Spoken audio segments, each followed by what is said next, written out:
Hi అండి. అందరికీ నమస్కారం. Welcome to my channel. ఈ వీడియోలో ఏపీ ప్రభుత్వ ఉద్యోగులకు కీలక ఆదేశాలు జారీ శుభవార్త ప్రకటించిన సీఎం. దీనికి సంబంధించిన పూర్తి వివరాలు ఈ వీడియోలో తెలుసుకుందాము. వీడియో ఎక్కడే కానీ స్కిప్ చేయకుండా ఎండ్ వరకు చూస్తే అప్పుడు ఇన్ఫర్మేషన్ పూర్తిగా అర్థమవుతుంది.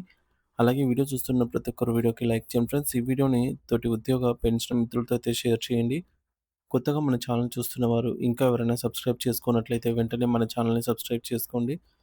దీని ద్వారా నేను చేసే లేటెస్ట్ వీడియోస్ అన్నీ మీ వరకు రీచ్ అవుతాయి. ఇక ఆలస్యం చేయకుండా వివరాల్లోకైతే వెళ్ళిపోదాము. ఫ్రెండ్స్, ఇక విషయానికొచ్చినట్లయితే ఆంధ్రప్రదేశ్ రాష్ట్ర ప్రభుత్వ ఉద్యోగులందరికీ ఒక అత్యంత కీలకమైన మరియు పరిపాలనాపరమైన సంస్కరణలకు నాంది పలికే వార్త వెలుగులోకి వచ్చిందండి. రాష్ట్రంలో ప్రభుత్వ యంత్రాంగాన్ని మరింత బలోపేతం చేసే దిశగా ఉద్యోగుల పనితీరులో విప్లవాత్మక మార్పులు తీసుకురావాలని ప్రభుత్వం నిర్ణయించింది.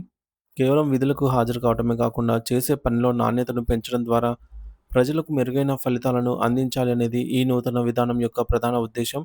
సాధారణంగా ప్రభుత్వ శాఖల్లో పనితీరుతో సంబంధం లేకుండా ఒకే రకమైన జీవనశైలితో సాగిపోతున్న ఉద్యోగుల ధోరణిని మార్చేందుకు ముఖ్యమంత్రి శ్రీ నారా చంద్రబాబు నాయుడు గారు ఒక పక్కా ప్రణాళికను సిద్ధం చేశారు.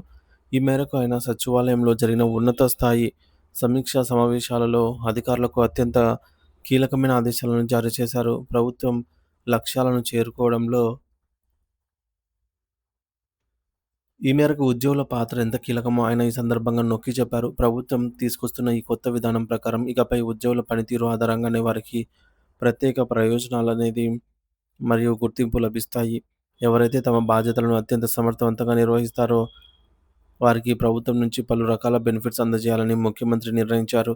ఇది కేవలం ఆర్థికపరమైన ప్రయోజనాలే కాకుండా వారి వృత్తిపరమైన ఎదుగుదలకు తోడ్పడేలాగా ఉంటుంది. అదే సమయంలో ఎవరైనా ఉద్యోగి తన పనితీరులో వెనుకబడి ఉంటే వారి పట్ల ప్రభుత్వం ఏ రకమైన చర్యలు తీసుకోవాలో మరియు వారిని ఎలా సంస్కరించాలో కూడా చంద్రబాబు నాయుడు గారైతే అధికారులకు దిశానిర్దేశం చేశారు.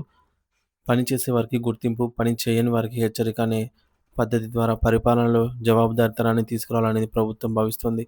రాష్ట్రంలోని సామాన్య ప్రజలకు ప్రభుత్వ సేవలు మరింత వేగంగా, సులభంగా అందాలన్నదే తన ఏకైక లక్ష్యమని ముఖ్యమంత్రి స్పష్టం చేశారు.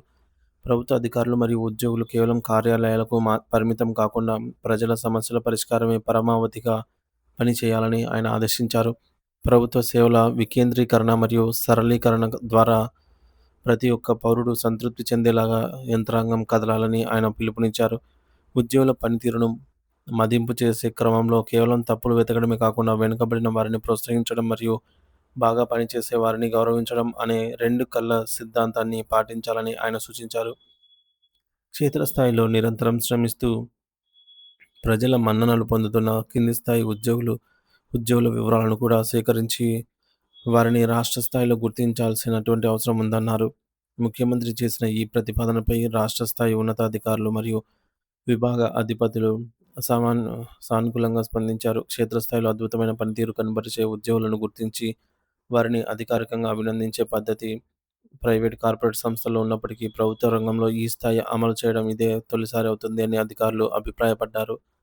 ఈ రకమైన ప్రోత్సాహక విధానం వల్ల ఉద్యోగుల మధ్య ఆరోగ్యకరమైన పోటీతత్వం పెరుగుతుందని, ప్రతి ఒక్కరూ తమ ఉత్తమ పనితీరును కనబరిచేందుకు ప్రయత్నిస్తారని ఉన్నతాధికారులు విశ్లేషించారు.